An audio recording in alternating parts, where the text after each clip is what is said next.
కూటమి ప్రభుత్వం పేదలు అంటే లెక్కలేనితనంగా వ్యవహరిస్తోంది.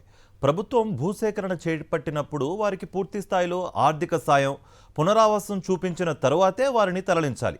కానీ కూటమి సర్కారు నిబంధనలకు తూట్లు పొడుస్తూ తిరుపతి జిల్లా రేణిగుంట మండలంలో ఎస్టీ కుటుంబాలను అర్ధరాత్రి బలవంతంగా ఖాళీ చేయించింది. నమ్మి ఓట్లు వేస్తే కుటుంబాలని రోడ్డు మీదకు తెచ్చేశారంటూ బాధితులు కన్నీరు మున్నీరుగా విలపిస్తున్నారు. తిరుపతి జిల్లా రేణిగుంట మండలం తూకివాకం పంచాయతీ పరిధిలో గువ్వల కాలనీలో తలదాచుకుంటున్న ఎస్టీ కుటుంబాలను బలవంతంగా ఖాళీ చేయించేసింది కూటమి సర్కార్. 3 తరాలుగా అక్కడే ఉంటున్న వారిని అర్ధరాత్రి పోలీసుల సాయంతో ఖాళీ చేయించేశారు. తూకివాకం పంచాయతీ పరిధిలో రైల్వే లైన్ నిర్మాణం కోసమే అర్ధాంతరంగా తమను ఖాళీ చేయించేశారని బాధితులు వాపోతున్నారు.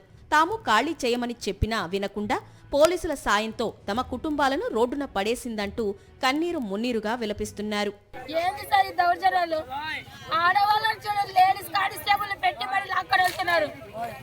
ఎవరికి చెప్పాలి? సగం సామాన్లు మా ఇంట్లోనే ఉన్నాయి. అట్లా పూజ చేసి వెళ్ళిపోయారు.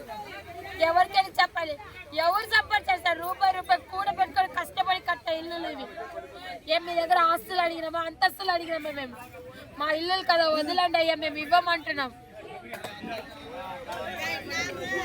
మా పరిస్థితులు చూడండి సార్. పిల్లల్ని పెట్టుకొని ఏడుస్తున్నారు. ఇళ్లల్లో ఉన్నవారిని రాత్రికి రాత్రే పోలీసుల సాయంతో బయటకు తీసుకొచ్చి ప్రొక్లైన్లతో, జేసీబీలతో తమ కళ్ల ముందే ఇళ్లను కూల్చేశారని తమ గోడు చెప్పుకోవటానికి ఇప్పుడు ఎవరున్నారంటూ కన్నీళ్లు పెట్టుకున్నారు. ఇది వచ్చి చంద్రబాబు ముందే వాళ్ళు ఇచ్చింది, ఎన్టీఆర్ ఇచ్చింది, ముందే ఇచ్చినారు. 40 సంవత్సరాలు 35 సంవత్సరాలు ఎన్టీఆర్ ఇచ్చింది జాగా ఇది. ఆయన బతికి ఉండేప్పుడే ఆయన ఇచ్చింది చోటు ఇది.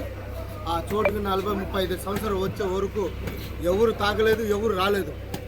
అలాంటి ఊర్లో 40 సంవత్సరాల వరకు బతికే వరకు ఉన్న 3 తరమాల నుంచి బతికి వస్తున్నాం. అయ్యా చంద్రబాబు గారు ఉన్నారు, అయ్య గారు మీకు 100 కోట్లను దండం పెడుతున్నాం.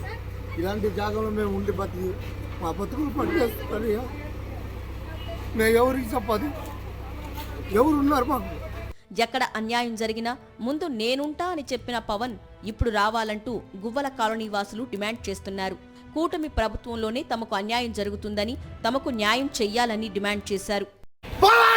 పవన్ రావాలా? మా కడుపు కొడుతున్నారు, మాకు అన్యాయం చేస్తున్నారు. వాళ్ళు రావాలా?